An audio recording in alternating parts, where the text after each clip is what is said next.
네, 여러분들 반갑습니다. 이번 영상에서는 실로스코프를 이용한 엔진의 컴프레션 상태를 체크할 수 있는 방법에 대해서 알아보도록 하겠습니다. 자, 먼저 말씀드릴 부분은 이 테스트는 제가 개발하거나 발견한 게 아니고요. 이전부터 있었던 테스트 방식입니다. 흔히들 많이 알려진 게 바로 피코스코프라고 하는 건데요. 자, 이거 얘기 많이 들어보셨을 거예요. 피코스코프 아니면 이제 실로스코프. 자, 둘 다 사실상 얘네가 하는 역할은 비슷비슷한데 얘가 더 진보된 기술 중에 하나죠. 얘도 똑같은 역할을 하는데 얘는 아주 정밀합니다. 섬세하고 정밀하고, 얘는 그냥 조금 얘를 좀 따라한 정도라고 보시면 될 것 같아요. 하지만 결과적으로 봤을 때 둘 다 하는 역할은 똑같기 때문에 굳이 누가 낫다라고 하시면은 이제 피코스코프가 훨씬 낫다라고 말씀을 드릴 수가 있을 것 같습니다. 자, 일단은 저 같은 경우에는 이 실로스코프, 제가 오늘 사용할 거는 바로 이 실로스코프인데요. 이것을 거의 사용하지 않습니다. 그 이유는요, 일반적으로 그래프가 지원되는 멀티미터로도 충분하게 다 진단이 가능하기 때문이에요. 제가 이 실로스코프를 사용하는 경우는 언제나 딱 두 가지입니다. 바로 이 컴프레션을 테스트할 때, 그리고 이제 커뮤니케이션, 캔 통신을 제가 진단할 때, 이 두 가지 빼고는 제가 굳이 사용을 하지 않습니다. 이 커뮤니케이션은 사실상 요게 없으면은 볼 수가 없어요, 이 데이터를. 그렇기 때문에 얘를 사용을 하는 거고요. 이 실로스코프 자체 이 컴프레션, 렐러티브 컴프레션 테스트, 요 녀석을 하는 이유도 똑같습니다. 얘는 굳이 제가 스파크 플러그 또는 이제 디젤 차 같은 경우는 인젝터를 뽑지 않고도 충분하게 그 실린더 내부의 컴프레션을 테스트할 수 있기 때문에 시간을 엄청나게 세이브할 수 있습니다. 그렇기 때문에 제가 이제 이용을 하는 거고요. 그 외에는 특이하게 거의 사용하지 않습니다. 하지만 여러분들이 이제 방법을 알아놓으면은 나중에 이 방법을 사용하지 않더라도 차량 진단하는데 무지막지하게 도움이 되기 때문에 이런 것들은 알아두면 좋습니다. 자, 그래서 렐러티브 컴프레션 테스트가 뭐냐? 자, 얘 같은 경우는요, 우리 실린더 내부 안에 피스톤 있잖아요. 자, 피스톤이 있고 얘가 이제 업앤다운 하면서 흡기, 압축, 그리고 폭발, 마지막으로 이제 배기, 이 4단계를 거치는데 이 압축할 때, 그리고 흡기할 때, 그리고 배기할 때, 이 폭발은 여기서 이제 볼 수가 없죠.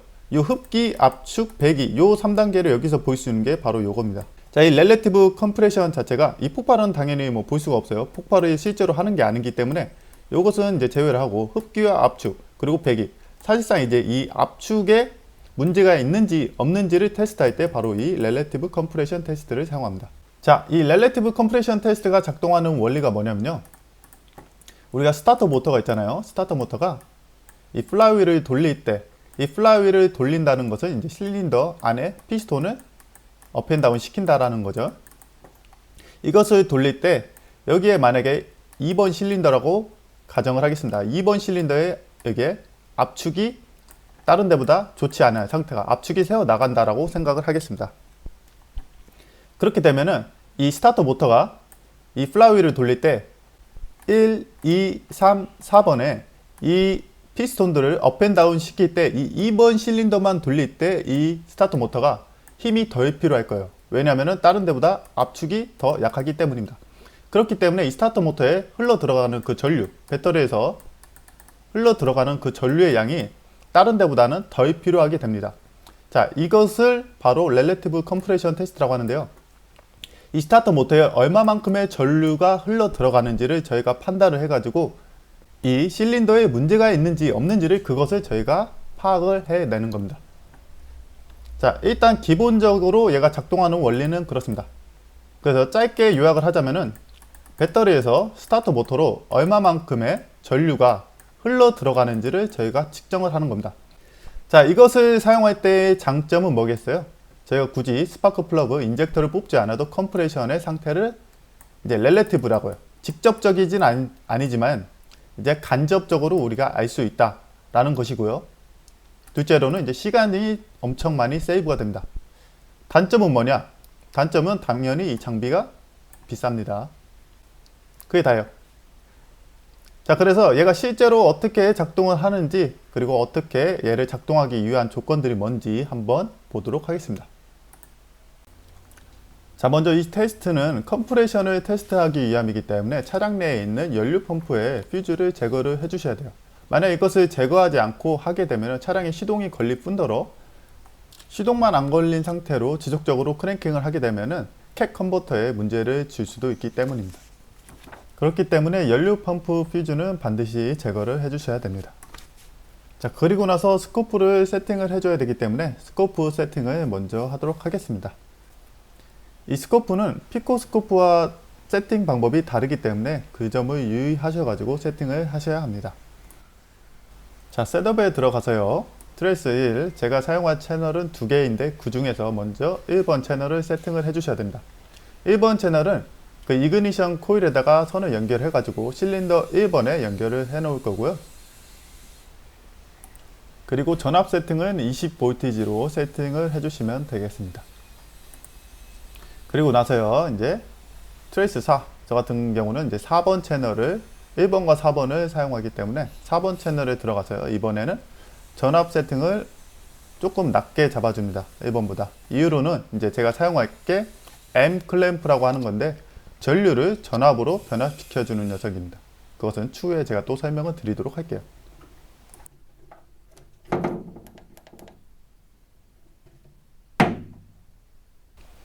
자, 여기 보시면 이 노란색 라인이 제가 이전에 말씀드린 이그니션 코일 쪽에다가 연결을 하는 부분입니다.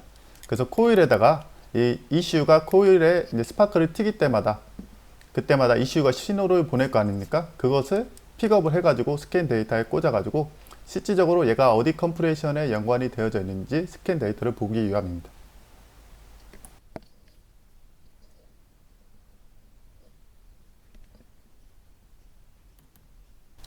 그리고 이제 이 검은색 라인은 당연히 그라운드입니다. 그라운드는 뭐 배터리 마이너스에 연결을 하셔도 되고 뭐 바디 그라운드에 연결하셔도 되고 아무 그라운드에 연결하셔도 상관이 없습니다. 그냥 그라운드에 잘 연결만 되어져 있으면 상관이 없어요.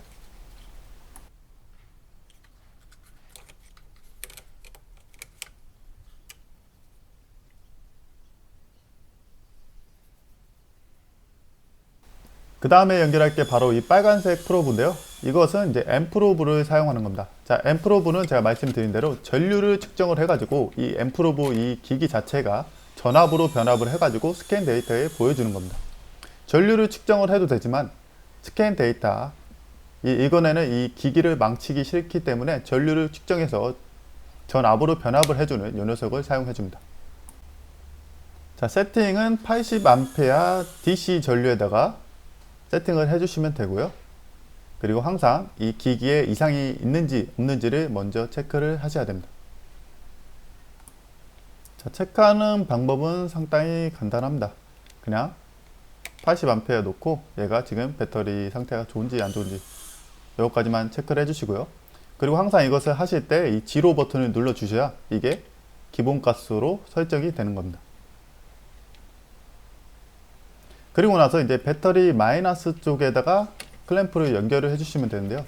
사실상 배터리 플러스에 연결해도 굳이 상관이 없어요. 근데 이제 이것을 만든 애들이 배터리 마이너스 쪽에다가 연결을 하라고 하기 때문에 저도 마이너스에 연결을 해서 보여드리는 겁니다. 그리고 여기 보시면요, 제가 80A 세팅을 했기 때문에 10mV당 1A라는 얘기예요. 그래서 100A는 1V와 같은 의미입니다. 그렇기 때문에 200A는 2V가 되는 것이죠. 자, 다시 한 번 더 더블 체크 해주고요. 항상 기기를 사용할 때 더블 체크 그리고 지로 세팅을 해주셔야 됩니다. 자, 이제 퓨즈가 없는 상태로 크랭킹을 걸겠습니다. 계속 한 대략 10초 정도 크랭킹 해주시고요. 이 크랭킹 하는 동안에는 이제 데이터가 녹화가 되어져 있기 때문에 녹화되어져 있는 데이터를 토대로 저희가 이제 분석을 하는 겁니다.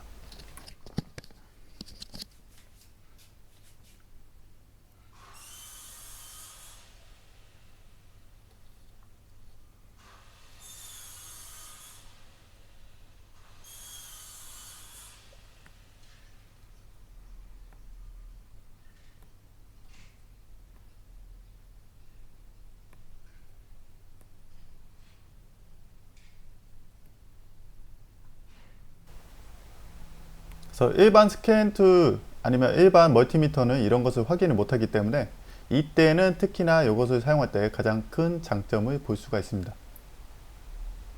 자, 그리고 여기 보시면 노란색이 바로 1번 실린더에 제가 연결한 노란색 라일이고요. 이그니션에 지금 연결된 것이기 때문에 여기 보시면은 1번을 타점으로 하나, 둘, 세 개, 그리고 다시 1번으로 넘어가죠.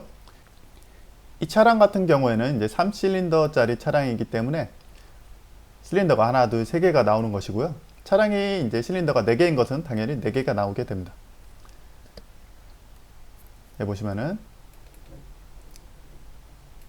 맨 왼쪽이 이제 1번이고요. 그리고 2번, 3번.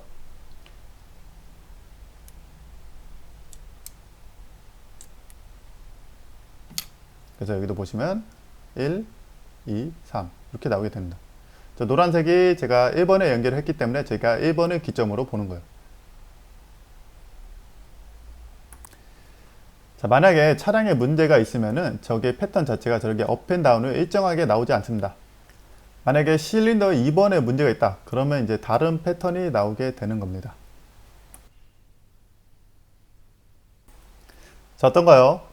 이 부분에 대해서 조금 더 궁금하신 분들은 제가 아래에 따로 링크를 남겨 놓도록 할 테니까 그것을 참고하시면 정말 좋을 것 같습니다. 자, 저 같은 경우는 피코스코프를 예전에도 많이 공부를 했었고 지금도 꾸준하게 이제 업데이트 되는 것들을 보긴 하는데, 저는 개인적으로 이 비싼 장비를 사놓고도 실리스코프를 사실상 거의 사용을 하지 않습니다. 앞에서 언급을 했듯이 컴프레션 테스트 할 때나 이제 커뮤니케이션, 통신에 문제가 있을 때 그때만 조금 사용을 하고, 나머지는 이제 그래프가 지원되는 멀티미터로도 충분히 진단이 가능하기 때문에 굳이 이것을 사용하지는 않습니다. 하지만 말씀드렸다시피 이것을 알아놓으면은 여러분들한테 진짜 어마무시한 데이터를 알려주고 배울 수 있는 기회를 주기 때문에 이것 또한 제가 강력 추천드리는 방법 중에 하나입니다. 자, 오늘 영상은 여기서 마치도록 하고요. 전 그럼 다음 영상에서 다른 영상을 두고 또 찾아뵙도록 하겠습니다. 이번 영상도 시청해 주셔서 감사합니다.